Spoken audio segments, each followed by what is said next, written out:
Let's go to Munich, Germany, for our next game. Kasparov was black here again against Vladimir Kramnik in 1994. And Kasparov's King's Indian defence was being tested. In fact, Vladimir Kramnik, I think, is the person responsible for Kasparov eventually giving up the King's Indian defence, because he had a string of great wins against Kasparov at some point. Here Kasparov played knight c5 and Kramnik played b3. Now in this position a remarkable concept was played out, and there is a detailed game video for this on the channel, by the way. Can you guess what Kasparov played in this position? If I give you 10 seconds starting from now, you might want to pause the video.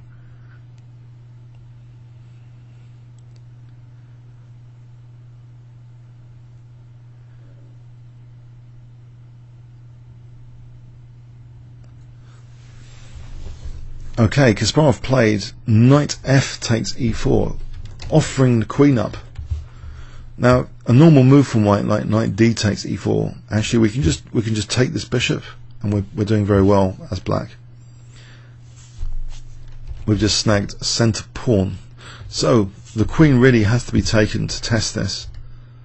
Knight takes c3, so for the moment it's just one knight for the queen. Queen e1, defending the bishop, not to lose the bishop as well, because then it might be like 3 pieces of the queen, because we can take hereafter.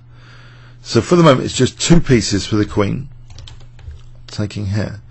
But these knights look quite dangerous, and it's a centre pawn as well. Rook c1 was played here. This might be a slight inaccuracy. Engine suggests in this position a way to go with knight b1. But anyway, we see rook c1, and now Kasparov takes that a2 pawn to another pawn, right to the dust. Rook a1, knight b4, threatening knight c2 to try and win perhaps the exchange. Bishop d1 protecting the c2 square. Now e4, attacking the rook moves. Rook e8.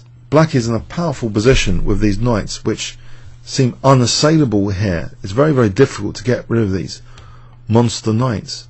Queen e3, and now black starts advancing on the king side. So it really is a positional queen sacrifice for what seems to be at the moment 2 pawns and 2 pieces. But this bishop is a monster on this diagonal. These knights are wonderfully placed. h4, trying to restrain perhaps against g5 here at some point. Rook f8, g3, rook a e8. Black's pieces are beautifully coordinated. King g2, knight b d3, the octopus knight position which we saw against Karpov. Beautiful knight on d3. Rook g1, and now black crashes through with f4. The queen in this structure hasn't got much to do. Rook takes f4, and white's pawns are having structural damage. h5, g5, not giving white any sniff of counterplay really, even though he's got the queen for what seems to be inferior, a reasonable balance. But in this position it's just so strong for the black pieces. Rook h1, rook f4, bit of toying there, and now building up pressure on f2. f3, like in the Karpov game, f3 to try and break Kasparov's bind, a little bit analogous to that. Rook h4, and now here, if white dares to play rook h1 in this position, then actually e takes f3 is actually quite strong here. For example, bishop takes bishop d4, and black is doing very, very well. There's numerous attacking moves like check here, knight f4. So actually we see white playing f takes e4, so he left that rook on h4 there. Knight f4 check, Now, if the king goes to f2 in this position, knight takes d5 actually wins the queen. It's a discovered check and wins the queen. So after this check, the king actually dropped back to g1. Knight cd3. Horrible things like knight h3 are in the air. White tries e5. That's actually just taken. Rook c1. Now rook h3. The queen is just a victim here, along with the king. Knight f3, g4. Black's going to be winning more material, it seems. What can white do here? White's helpless in this position. He takes on e5, offering his queen for the knight and the bishop.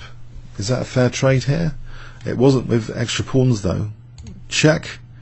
King g2. Rook takes f1, king takes. Black is material up. It seems actually 1, 2, 3, 4, 5, 6. Only by 2 pawns though, but king safety has been compromised. And this g pawn is very dangerous after g3.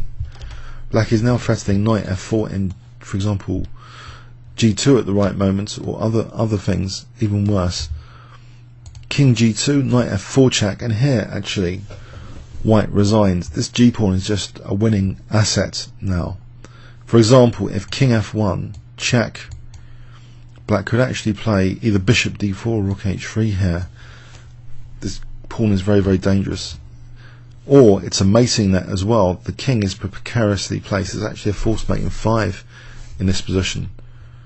For example, rook b1. Forced mate. There's a forced mate in 4 with bishop d4, and queening, etc. So magnificent queen sacrifice, positional queen sacrifice in this game. Stunning one.